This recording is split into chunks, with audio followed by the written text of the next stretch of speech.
예, 목사님 말씀 잠시 나누신 갖도록 하겠습니다. 오늘 말씀은 영화 한 편 포스터로 보는 것으로 시작을 하면 좋을 것 같습니다. 킹스맨 보신 분도 계실 것인데요.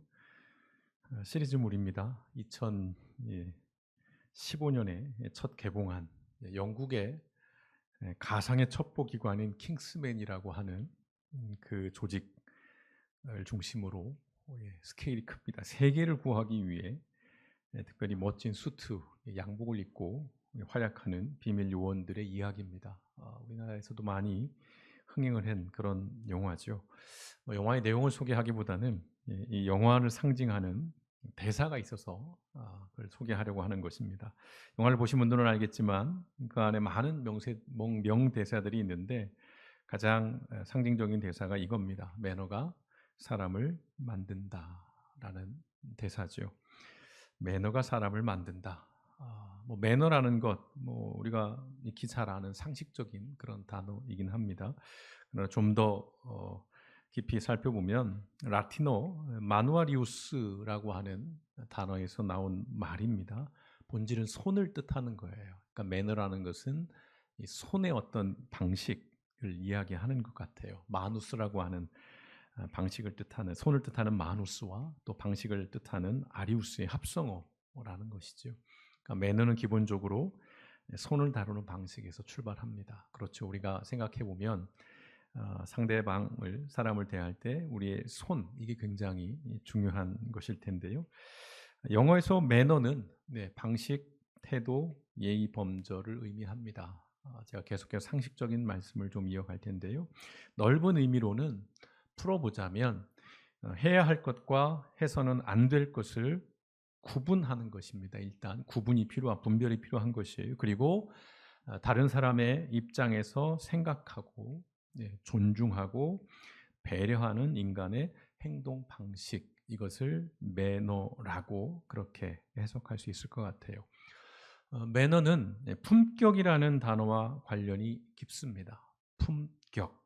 품격은 국어사전에서는 사람의 품성과 인격 또는 사물 따위에서 느껴지는 가치나 위엄으로 정의합니다. 그러니까 품격이라는 것은 난 사람에게만 적용되는 것이 아니라 사물, 물건에게도 그 품의 격이 있다라는 것이죠.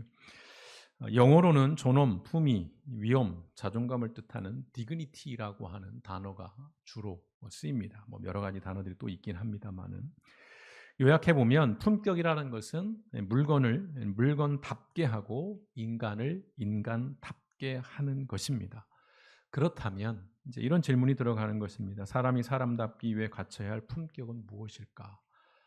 많은 이야기들을 여기서 할 수 있을 것 같아요. 그리고 저마다의 기준들, 또 저마다의 어떤 가치들을 말할 수 있을 것인데, 저는 예수님에게서 좀 그 해답을 찾아보려고 합니다. 특별히 이 복음서에서 예수님이 우리에게 보여주셨던 여러 가지의 그 모습 가운데 세 가지의 장면을 꼽아봤습니다.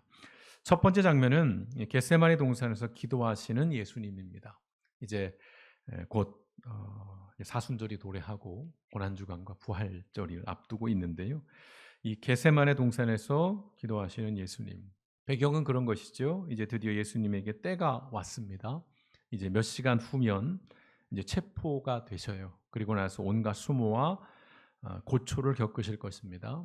그리고 마침내 십자가에서 죽으셔야 합니다. 이미 예수님은 알고 있는 것이지요. 당신의 내일에 대해서 그 때가 온 거예요. 그래서 하나님 아버지 앞에 엎드려서 솔직한 심정으로 기도하십니다. 그게 겟세마네 동산에서의 기도이죠. 그 내용은 우리가 잘 아시는 것처럼 그렇습니다. 마가복음 14장 36절에 이렇게 기도하십니다. 아빠 아버지 하나님 아버지를 아버지로 부릅니다. 아버지께서는 모든 일을 하실 수 있으시니 내게서 이 잔을 거두어 주십시오라고 그렇게 기도합니다. 예수님이에요. 하나님의 아들이십니다. 그 자체가 하나님이십니다. 우리로 보면 범접할 수 없는 어마무시한 분이세요. 그런데 두려워하고 있습니다. 그리고 아주 극심한 고뇌와 슬픔으로 엄청난 스트레스를 받고 있어요. 요약하자면 아버지 나 못하겠습니다라는 거예요. 안 하겠다라는 거예요. 내가 왜 잡혀서 고초를 당하고 모욕을 당하고 수치를 당하고 채찍에 맞고 십자가에 못 박혀서 그렇게 비참하게 참혹하게 수치스럽게 죽어야 합니까? 나 못합니다. 안 하겠습니다. 라고 그렇게 기도하시는 거예요. 사람은 다 연약합니다. 그리고 불안하고 두려워하는 존재예요. 그리고 무엇보다 이기적입니다. 누구나가 그렇습니다. 예외 없어요. 저도 그렇고 여기 계신 분도 마찬가지일 것입니다. 그래서요, 사람이 품격을 가지려면, 사람다움을 가지려면 있는 모습 그대로 하나님 앞에 정직함으로 나아가야 한다는 것입니다. 여기가 되게 중요한 말씀이에요. 품격, 되게 뭔가 고상하고 교양 있고 뭐 그런 어떤 모습이 아니에요. 잘 갖춰진 번듯한 그게 품격이 아니라 본질적으로 사람에게 필요한 가장 기본적인 품격은 하나님 앞에서 정직하게 있는 모습 그대로 나아갈 때에 비로소 사람다움이 생겨난다는 것입니다. 예수님께서는 늘 그렇게 하셨어요. 겟세마네 동산에서뿐만 아니라 늘 정해진 시간에 새벽이든 저녁이든 밤이든 예수님은 늘 기도하셨습니다. 하나님 앞에 그 문제를 가지고 나간 것이에요. 하나님 앞에서 우리의 문제들을 풀어갈 때에 사람다운 격이 생기는 것이에요. 예수님의 존재는 보이지 않는 하나님이 어떤 분이신가를 눈으로 보여주시는 분이시면서 아울러서 인간이, 사람이 가장 사람다울 수 있는 것이 어떠한 모습일까를 실체적으로 보여주신 분이 또한 예수님입니다. 그래서 예수님은 신성과 인성을 가지신 분이라고 우리가 얘기를 하는 거예요.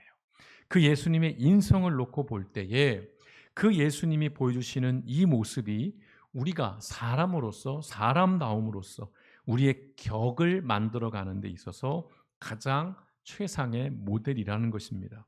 그런데요, 여기서 예수님은 한 걸음 더 들어가십니다. 마가복음 14장 36절 하반절에 그러나 내 뜻대로 하지 마시고 아버지의 뜻대로 하여 주십시오 라고 그렇게 기도하십니다. 36절 앞부분에서 그쳤다면 물론 그것도 훌륭한 일입니다. 하나님 앞에서 고뇌했으니까요. 그러나 더 들어간 거예요. 그러나가 있습니다. 나 하기 싫어요. 안 하고 싶어요. 무섭고 두려워요.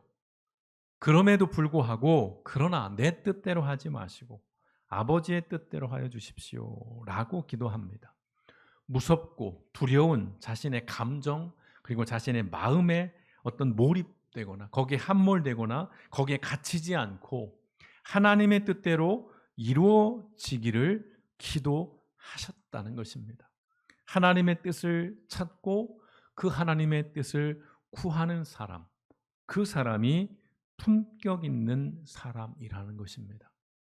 여러분은 어떻게 문제가 있을 때 여러분 어떻게 하시는지요?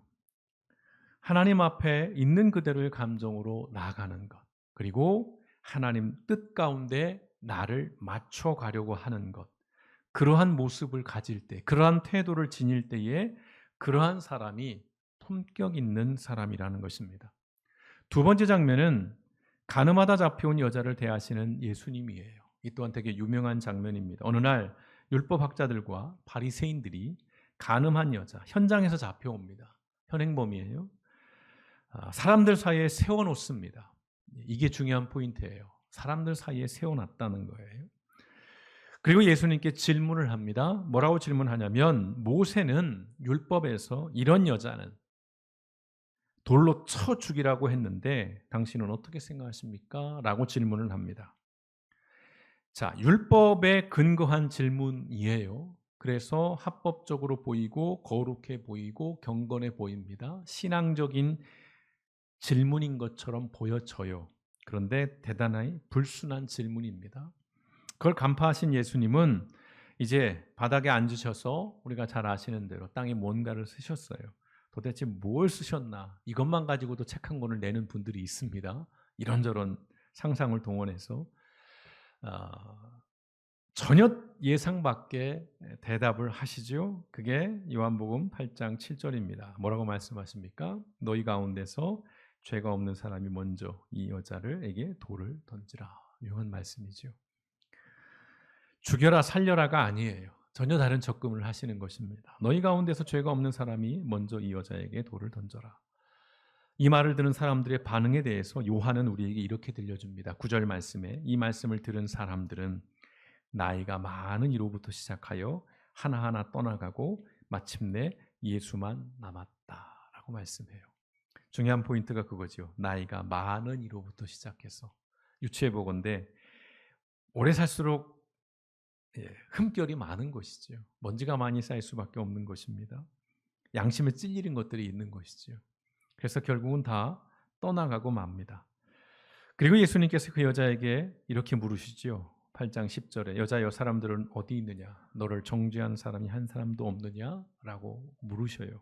여자가 대답합니다. 11절에 주님 한 사람도 없습니다.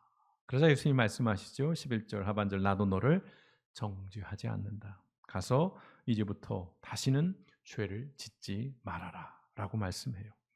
오해는 마십시오. 예수님이 이 여자가 잘했다는 거 아니에요. 이 여자를 옹호하고 이 여자를 변호하는 것이 아닙니다. 범죄 사실을 부정하지도 않아요. 가서 다시는 죄를 짓지 말라는 그 말씀 속에서는 다 담겨 있는 거예요. 너는 범죄했어. 너는 잘못한 여자야.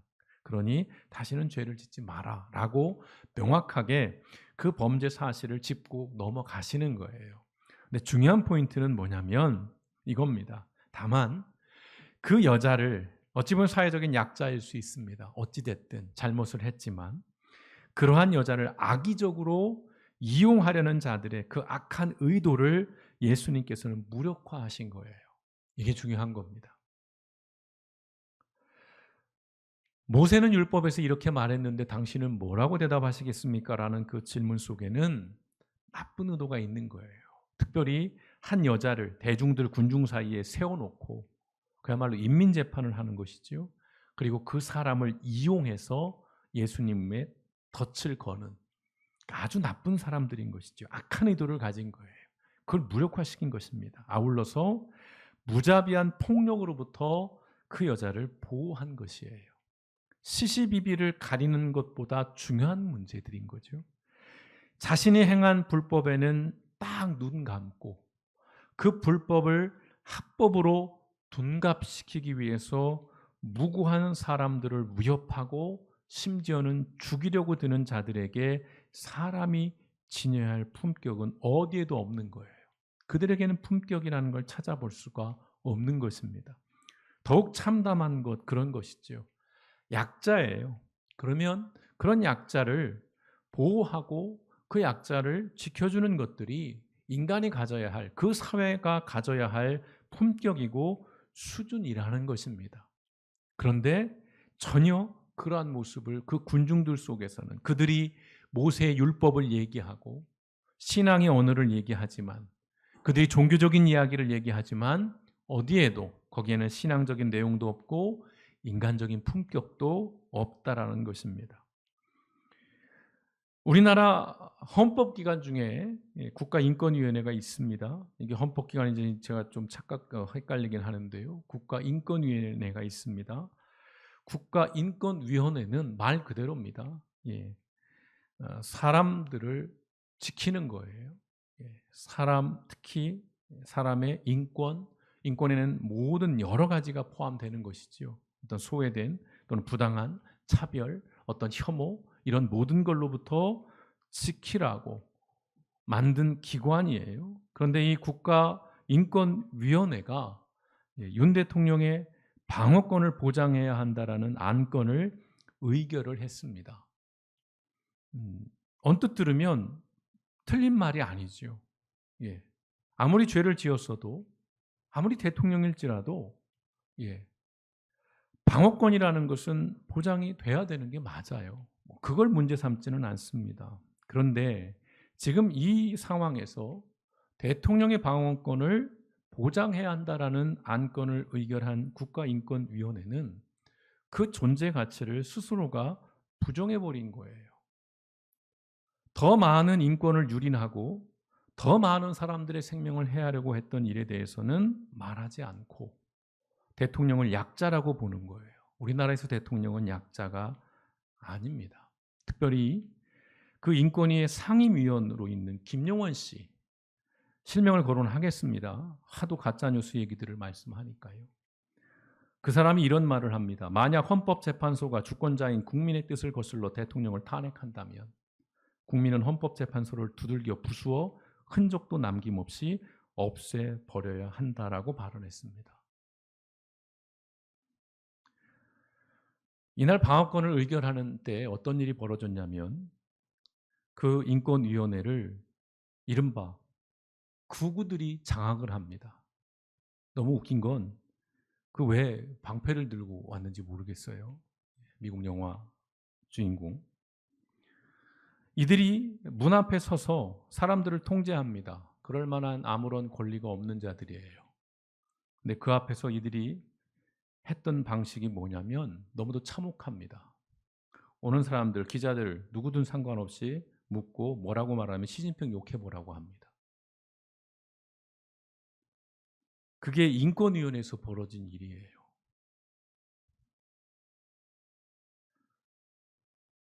자격이 없는 것이죠. 자격이 없어요. 품격이 없습니다. 품격은 그 자리에 합당한 말과 행동을 했을 때 주어집니다. 제복을 입은 사람은 대통령이나 자신의 상관이 아닌 그 제복을 입혀준 주권자에게 책임과 의무를 다 해야 합니다. 그때 비로소 품격이라는 것이 드러나는 것입니다. 별이 서너 개씩 달린 제복을 입은 자들이 아무렇지도 않게 방송에서 거짓말을 하는 모습을 보면서 좀 씁쓸했습니다. 제가 군대에서 신교대에서 근무를 했습니다. 저희 중대가 위영 담당이었어요. 정문 근무 담당이었습니다. 뭐 군생활을 해보신 분들은 알겠지만 위영 근무를 설 때에 도로에 저만치 군용차가 나타나면 긴장을 합니다. 그 가운데 별판이 보여요. 반짝거리는 별을 단 군용차를 보면 근무자들은 큰 소리로 별판이라고 외쳐야 돼요. 정말 큰 소리로 외쳐야 합니다. 그 위병소에 있는 간부 들으라는 이야기이고 또 그 대대장에게 들으라는 얘기입니다. 장군이 지나가고 있다라는 걸 알리는 거예요. 그래서 위병 근무자들은 받들어 총을 합니다. 제가 처음에 위병 근무를 쓸 때 저희 사수가 가르친 게 구호 외치는 거였어요. 앞산을 대고 메아리가 4번 왔다 갔다 해야 된다는 거예요. 비교적 제가 좀 소리는 큰 소리여서 저는 좀 편하게 그 시험을 통과했습니다만은 아주 폼납니다. 소리를 크게 받들어 총을 하는 것이에요. 부대 사단장이 아니어도요. 별판만 지나가면 무조건요. 정문 근무자들은 그 별판을 향해서 그 차를 향해서 그 사람이 누군지도 모르지만 별판을 달았다는 이유로 그렇게 받들어 총을 합니다. 장군을 예우하는 것이죠. 별이 그렇게 가볍고 하찮은 것인지 그때는 몰랐어요. 군인의 품격이 없는 것이죠.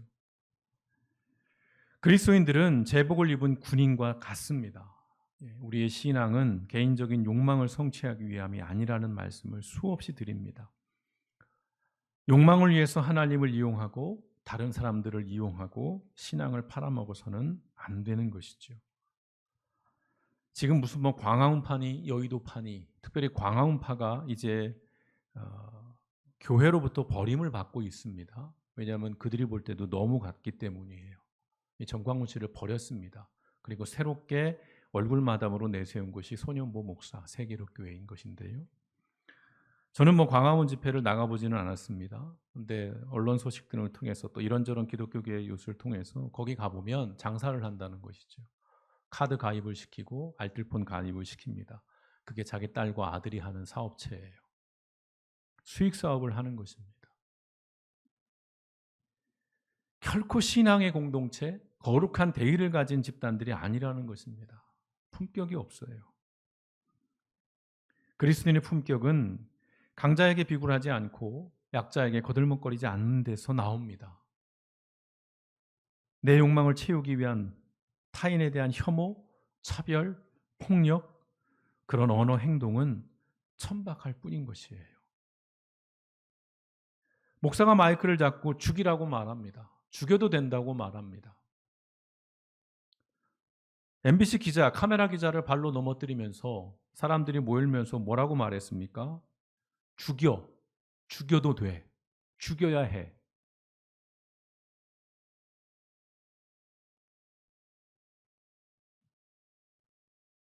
세 번째 장면은 성전을 정화하시는 예수님 이야기입니다. 성전을 정화하시는 예수님 이야기. 예수님은 생애 마지막 일주일 기간 중 성전을 방문하시게 되죠. 그때 불같이 화를 내시면서 이른바 폭력을 행사하십니다. 좀 낯선 모습이죠. 마태복음 21장 12절 13절 말씀. 예수께서 성전에 들어가셔서 성전 뜰에서 팔고 사고 하는 사람들을 다 내쫓으시고 돈을 받고 주는 사람들의 상과 비둘기를 파는 사람들의 의자를 둘러 부시고 그들에게 말씀하셨다. 성경에 기록된 바 내 집은 기도하는 집이라고 불릴 것이다 하였다. 그런데 너희는 그것을 강도들의 소굴로 만들어 버렸다 라고 말씀하십니다. 성화라고 하죠. 기독교 그림, 성경의 이야기, 명화를 그린 가운데 이 성전에 들어가셔서 그 상을 엎으시는 장면들을 기록한 그림들을 보면 채찍을 가지시고 그 상들을 위에 걸어 다니시면서 아주 난장판을 만들어 버리는 그런 모습으로 묘사가 됩니다. 늘 온화하시고 또 친절하신, 침착하신 예수님께서 이토록 격렬한 행동을 보이신 것은 좀 이례적이죠. 예수님의 가르침을 생각할 때에 흔히 우리는 비폭력, 무저항이라는 것이 기독교인의 기본 방식이자 태도라고 생각을 합니다. 그렇잖아요. 기독교인들은 폭력을 쓰면 안 돼. 그리고 저항을 하면 안 돼. 늘 온화하고 늘 미소를 띠고 늘 사람들을 품어줘야 돼. 뭐 이런 식의 얘기들을 많이 합니다. 틀린 말씀은 아니에요. 그러나 제가 이런 말씀을 드린다고 해서 그런 폭력을 지지하고 폭력을 권한다는 것입니까? 그런 말씀도 아니에요. 다만 기독교인은 불의와 불법과 부조리와 부당함 앞에서 그저 기계적인 중립을 지키고 침묵하면서 골방에서 기도만 해야 하는 존재는 아니라는 말씀을 드리고 싶은 것입니다. 그런 것이 기독교인의 품격도 아니라는 것입니다. 예수님은 불법과 불의 앞에서 침묵하지 않으셨어요.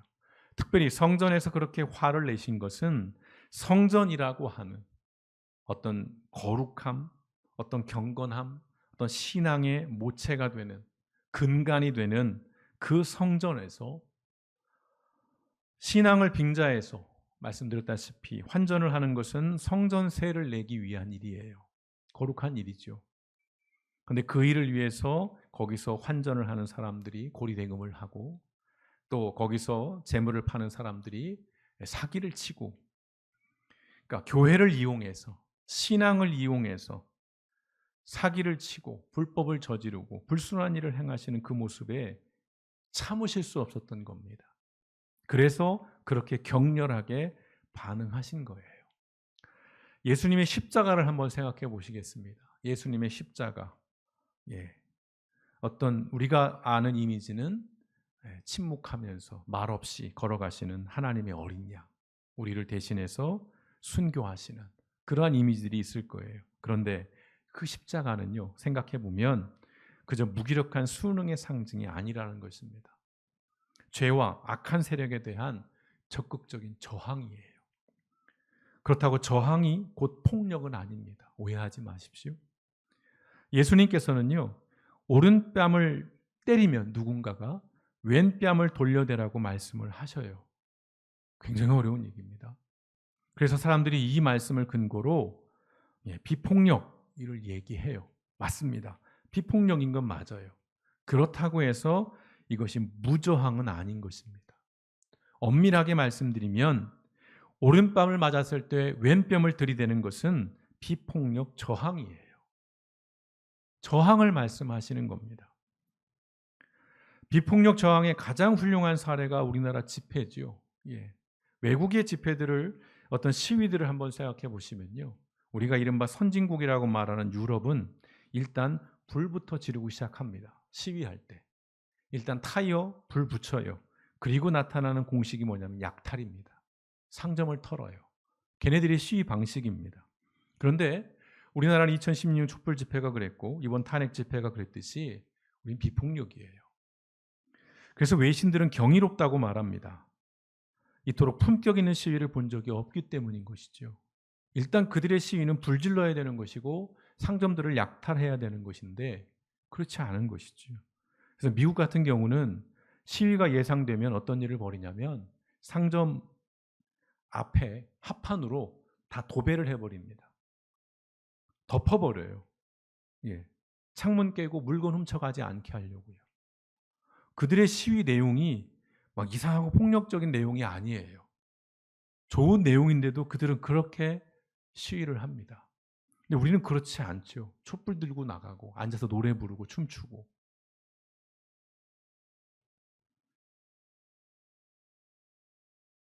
불법 불의 앞에서요. 우리 기독교인도 거리로 나가야 합니다. 이건 정말 신중하게 들어주셨으면 좋겠습니다. 다만 돌을 던지고 창문을 깨고 사람에게 폭력을 사용해서는 안 된다는 것입니다.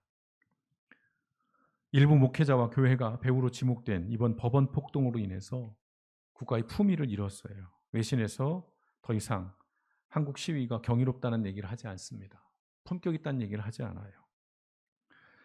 침묵과 외면도 문제입니다. 모른 척하고 그저 우린 교회니까. 그래서 다른 얘기 아무것도 안 하고 그냥 하나님 이야기하고 성경 말씀 이야기하면서 기도해야 합니다. 이런 얘기만 하는 것도 문제지만 불의한 폭력은 더 큰 문제입니다. 기독교인은 중립을 지켜야 한다라고 말합니다. 세상사에 관여하거나 목소리를 내면 안 된다고 말해요. 그저 기도하면서 하나님의 뜻을 구해야 한다라고 말합니다. 저는 단언컨대 틀렸다라고 말씀드립니다. 예수님은 결코 기계적인 중립을 지키지 않으셨어요. 복음서를 보시면 예수님은 너도 옳고 너도 옳다, 너도 나쁘고 너도 나쁘다, 양비론, 양시론으로 모든 사안을 대하지 않으셨어요. 오히려 예수님은 굉장히 차별적인 분이셨습니다. 특별히 소외된 자들, 약자의 편에 서서 그들을 대놓고 지지하셨어요. 불법과 불의를 행하는 강자에게 혹독한 비난과 비판을 하셨습니다. 그저 골방에서 기도만 하지 않으셨어요. 기도도 하셨지만 기도만 하신 게 아니에요. 기도하신 후에 행동하셨습니다. 채찍도 드셨고 쌍욕도 내뱉으셨어요. 거침없이 비판하셨습니다. 그러면서 가난한 사람들, 약자들, 어린아이들, 고아, 과부들에 대해서는 편애를 하십니다. 그건 의도적인 거예요. 그리고 이 모든 것은요, 하나님의 뜻을 구하고 그 뜻에 합당한 판단, 선택의 결과였다는 것입니다. 그저 즉흥적으로, 감정적으로 예수님 기분에 따라서 막 채찍 들었다가 상 엎었다가 그랬다는 게 아니에요. 하나님의 뜻입니다. 하나님의 뜻을 분별한 거예요. 그리고 하나님의 마음에 합한 선택을 하신 겁니다. 분노해야 할 때 분노할 수 있는 것이 기독교인의 품격인 것입니다. 요즘 일련의 탄핵 과정에서 어느 일타 강사가 그런 얘기를 합니다. 말씀드리죠. 전한기 씨가 그런 얘기를 합니다. 이번 계엄은 계몽령이라고 얘기를 합니다. 계몽령. 여러분 동의하시는지요? 만약 거기에 동의하신다면 심각한 인지오류를 가지고 계신 겁니다. 계엄이 뭔지 아는 나이예요, 그분은. 계엄이 되면 어떤 일이 벌어지는지를 직간접적으로 경험한 분이에요. 세계 역사 속에서 계엄이 선포됐을 때에 그 나라에서 어떠한 일들이 있었는지 모르지 않는 사람입니다. 그런데 그런 사람들이 계몽령이라고 하는 요수를 퍼뜨려요. 괴수를 말합니다. 헛소리를 외쳐요. 언론은 그걸 대대적으로 보도해 줍니다. 계몽령이라니요. 사람이 수천 수만이 죽을 수 있는 일이었는데 그것을 어떻게 계몽령이라고 하겠습니까? 자기는 안 죽을 수 있으니까 자기는 이쪽 편이니까. 나는 안전하니까. 그건 인간도 아닌 것입니다. 교회 안에서 지금 계몽령을 얘기합니다. 제가 그래도 자주 모니터했던 분이 있습니다. 대단한 이력을 가지고 있습니다. MBC 앵커 출신이고요. IMBC 대표이사도 했고요. 미국 대학에서 유학도 하고 오신 조정민 목사라는 분이 있습니다. 이분이 2월 14일 날 설교에서 그런 말씀을 했어요. 자기가 생각해 보니 계엄은 계몽령이더라. 중국에게 우리나라가 다 넘어갈 판이다. 여러분 어떻게 생각하십니까? 목사들이 아무렇지도 않게 계몽령이라는 단어를 얘기를 해요. 목사님 아무도 안 죽었지 않습니까? 그저 몇 시간의 해풍이고 끝나지 않았습니까? 예, 결과는 그렇죠. 그 일은 수많은 우연과 수많은 행운이 겹쳐져서 만들어낸 거예요. 만약 계엄이 성공했다면 지금 우리 사회가 어땠을지를 한번 상상해 보십시오. 민간인 노상원이라는 작자가 그 수첩에 써놓은 내용들을 언론을 통해서 보면서도 계몽령이었다라고 말하는 것은 인간으로서의 가장 기본적인 품격조차 갖추지 못한 것입니다. 하나님이 보실 때 어떠하실까요? 하나님이 보실 때도 그래 이게 계몽령 맞다. 공산화가 되는 걸 막기 위해서 부정선거였기 때문에 그렇게 말씀하실까요?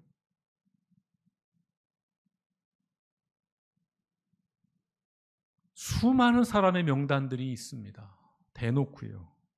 수고하겠다는 거죠. 죽이는 겁니다. 흔적도 없이.